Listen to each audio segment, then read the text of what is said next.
నమస్తే, welcome to iDream. నేను మీ మాధురి. ఆయనకి ఈ రోజుకి 87 సంవత్సరాలట. ఆయుర్వేదంలో అందరికీ కూడాను చికిత్స అందిస్తున్నారు. తాను ఎంతో ఆరోగ్యంగా ఉన్నాను అంటున్నారు.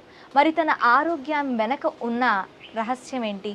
తను ఎలాంటి ఆహార నియమాలు కానీ, తను ఎలాంటి నియమాలు పాటించడం ద్వారా తను ఇంత ఆరోగ్యంగా ఉన్నారు అడిగి తెలుసుకుందాం. నమస్తే. నమస్కారం. ఇంతగా ఆరోగ్యంగా ఉండడానికి కారణం ఏంటంటారు? ఇవి మనం తినే ఆహారం కరెక్ట్గా ఉండాలా. మ్మ్. తర్వాత మనం టయానికి తినడం, టయానికి నిద్రపోవడం, టయాన్ని బట్టి పని పాట చేసుకోవడం, మ్మ్. తర్వాత బలానికి కొన్ని ఈ డ్రై ఫ్రూట్స్ తీసుకోవడం, తర్వాత బలానికి మనిషికి బలం వచ్చేటి ఐటమ్స్ కొన్ని ఉన్నాయి. ఆ ఐటమ్స్ అంటే ఇప్పుడు పాలంటే ఈ పాలు కూడా కలితేనే, ఈ పాలు నమ్మడానికి లేదు. కాబట్టి మనం తినే ఆహారంలో అంటే ఈ డ్రై ఫ్రూట్స్లోనే కొన్ని తీసుకుంటే అవి మనం ఇంట్లోనే లేహ్యంలాగా చేసుకొని అందరికీ తినబెట్టదు, పిల్లలకు పెద్దలకు. దానివల్ల బలం వస్తుంది. ఈ అన్ని ఫాలో అయితే ఏ రోగం రాదు. తినే ఆహారంలోనే జాగ్రత్త ఉండాలి. ఓకే. తర్వాత ఈ తాగుడు, ఈ తినడు, ఇవన్నీ అలవాట్లు ఉన్నాయి, ఇవన్నీ ఉండకూడదు. ఓకే. మళ్ళీ జాగ్రత్తగా ఉండాలి. జాగ్రత్తగా ఉండి కల్తీ లేని ఆహార పదార్థాలు మరి జాగ్రత్తగా మీరు రోజు మొత్తంలో ఎలాంటి ఆహారం తీసుకుంటారు?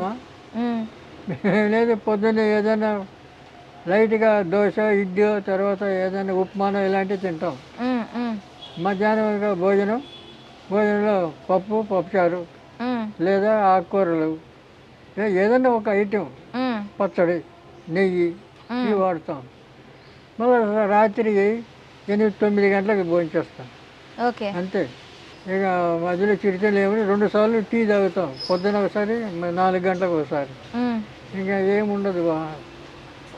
ఓకే. డ్రై ఫ్రూట్స్ వాడతాం. బాదం, పిస్తా ఫ్రూట్స్, తర్వాత అదే సీమ గోరింట విత్తులు ఇలాంటివి ఉన్నాయి కొన్ని. అవన్నీ కలిపి పొడి కొట్టి పెట్టుకుంటే అవి వాడితే చాలా మంచి ఎంటుకలకు బలం, కండరాలకు బలం. ఓకే. మనం ఇంకా వ్యాధి నిరోధక శక్తి పెరుగుతుంది. ఓకే. శరీరంలో ఇంకా వ్యాధులు అనేది రాకుండా ఆ శక్తిని ఆపడానికి ఈ శక్తి పెరుగుతుంది. ఓకే. వ్యాధి నిరోధక శక్తి. అప్పుడు ఇంక వ్యాధి అనేది రాదు కదా. అదే ఆ సిస్టంతో ఉండాలి. అంటే ఏమీ రాదు.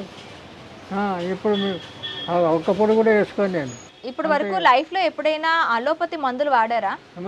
అలోపతి మందులు వాడారా? English medicines వాడారా? కూడా మధ్యలో అప్పుడప్పుడు వాడాను, ఎమర్జెన్సీ ఉన్నప్పుడు. ఓకే. ఎమర్జెన్సీకి వాడుకోవచ్చు, కానీ కంటిన్యూ చేయకూడదు. ఓకే.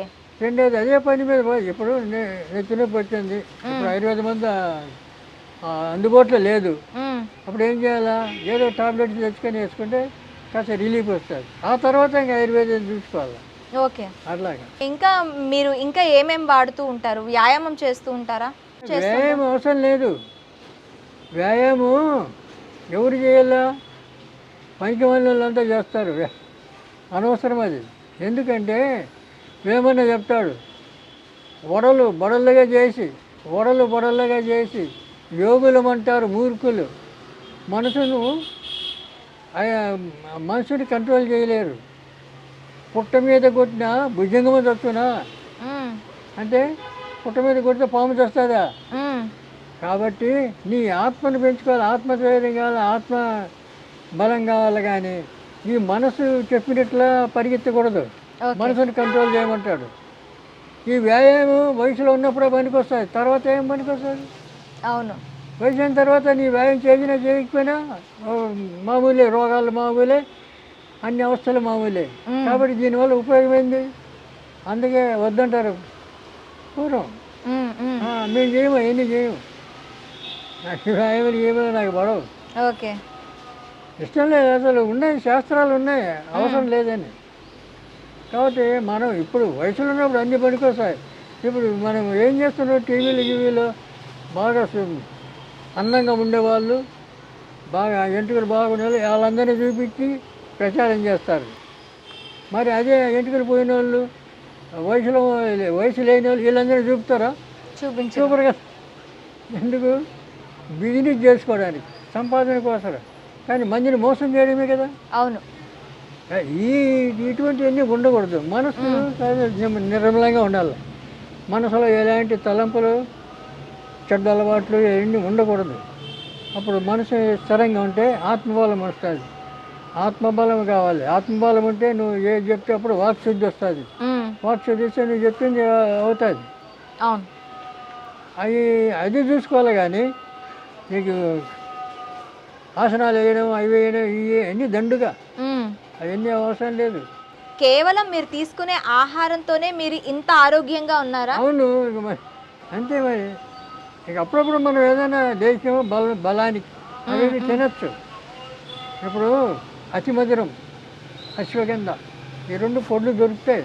చూడాలి. 2 కలిపి రోజు పాలలో చెంచా పాలు కలుపుకొని రోజు తాగు. మంచి బలం వస్తుంది. నీకు రోగాలు లేవు. వ్యాధి నిరోధక శక్తి పెరుగుతుంది. ఓకే. అతి మధురం చెట్టేది అశ్వగంధ చెట్టు, గడ్డలు, దుంపలు కదా. ఈ దుంపలు, అదేమో తీగ చెట్టు.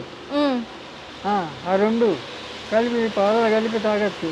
పాలు కాస్త మంచి పాలు తెప్పించుకోవాలా.